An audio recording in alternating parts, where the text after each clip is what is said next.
income is this idea that every single person within the United States is given this cash transfer, and the amount can vary, but for right now, let's say everyone in the United States gets $1,000 every single month.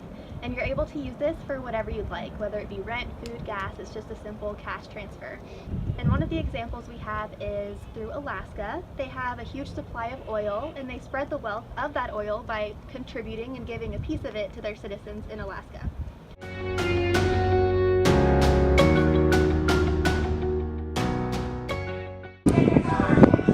If it was not ending and I would get it every month, then definitely I would pay down my mortgage.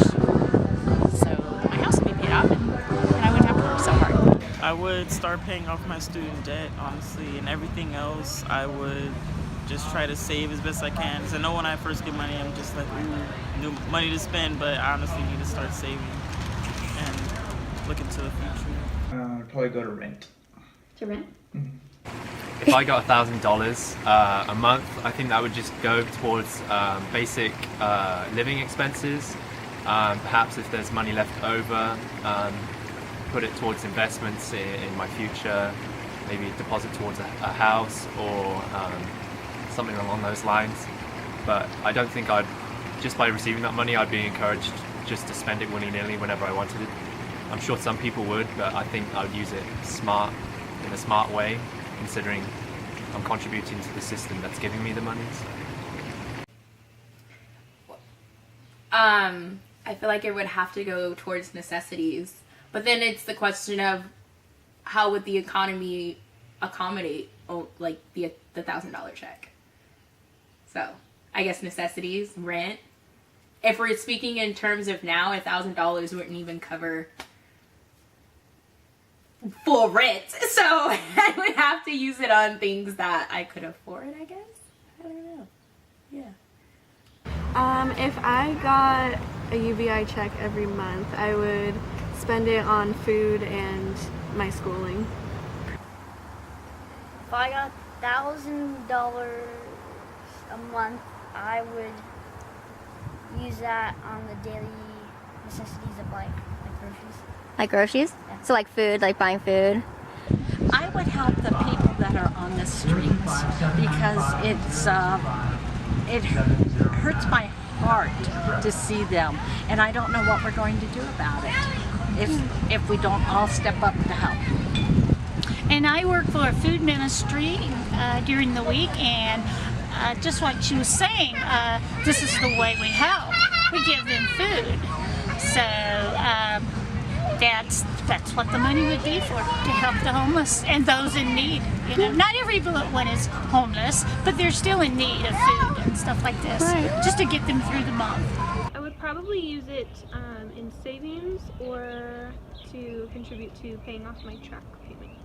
With an extra $1,000, I'd probably still continue working. I'd buy pleasure items, stuff like I enjoy, also a lot of food. I would pay off my mortgage in order to alleviate any debt on my home so that I can take the income that used to go towards my home and invest it into other things such as entertainment, vacations, and maybe work a little bit less, seeing how I'm self-employed. I think I would put it into a savings account every month, because I think we always think about what we're trying to spend it on and we're not looking towards the future, trying to plan ahead. So I think that would be more important to me, is just try to save for my future. I would continue working, and then with that extra money, I would work to build my own company that I don't have the money to currently work to build.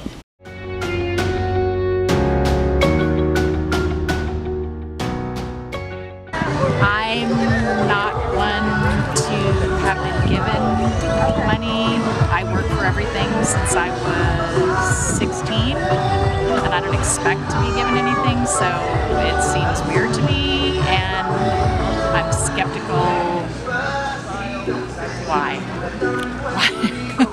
Honestly. Okay. I mean, to be honest. I think with citizenship would be the only issue I'd probably think about, is just like, I know that people who aren't citizens would still get it, but how are they accounted for? Because people who are here legally don't like to come forward. So how are they affected by that? I think that would probably be the only bug I would want them to figure out. My only concern would be that people who've never really contributed or put into the system would benefit from that kind of a program. Whereas for those who've worked a lifetime to at least try to make something of themselves and or prosper throughout their livelihood, for those that have absolutely done nothing, in my opinion, I don't know if you'd consider it less deserving, but certainly not entitled to some of the other benefits such as universal income. I don't think it teaches young children to be responsible. They need to have good ethics, and if they're just given something, they don't know that they need to work for it. And if they start when they're young working for stuff, as we did, old school, they will learn to appreciate the value of $1, you know, but if you just give it to them, they're not going to appreciate the value of $1. And it's just not to me, it's just not a good thing.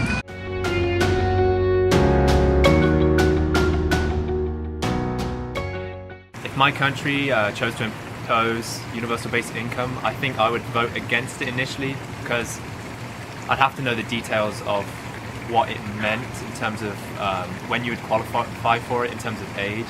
Obviously, if you get that form of social security, then maybe other benefits that people receive already, like disability and like food bank, food stamps and things. Would UBI replace those, or would it be in addition to those for those who need that extra help? So it'd probably be, I'd have to know more details about what it would mean and the repercussions for different members of the society, especially because there's obviously people who can afford not to have universal basic income and some who really do need it. So yeah. Yes, I would, because I believe it would also help others to build their own opportunities, and that way they would be able to work at a job that they would look forward to doing every day of their life. But I kind of feel like it would desensitize people to wanting to be in the workforce and work for their money. I think it would kind of bring down that work morale. So you think if people were given $1,000 every single month, and there's no way to monitor that, you think that they would abuse it? I do. And quit their jobs with that $1,000 a month? Yeah. I don't necessarily agree with UBI, only because I feel like there are people who work for what they have, and if we're just giving out free money, then that kind of defeats the purpose of an economy. I understand like supporting people and helping them along the way, but for everyone to have the same base income, whether you're working or not working, is kind of not okay with me. So I would have to say no, I would not support it. It really depends where the money's coming from. I would support it for the most part if it aligns with things I believe in, like fairness. I mean, if it's coming from, say, like people from middle class or poor class, like people who can't afford it to pay higher taxes or stuff, things like that, then I wouldn't be behind it.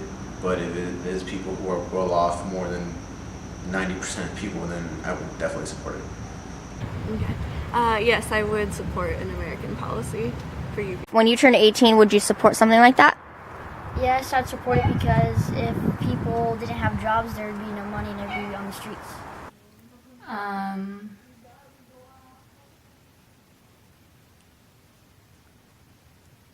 No.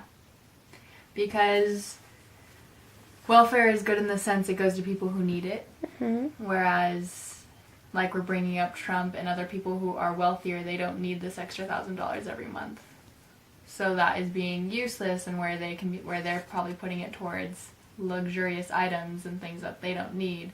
This money could be gathered up in like the security fund, social security fund, and welfare funds to go to people in need, like poor people and in poor cities, to help development and well-being. Sounds like a good idea to me.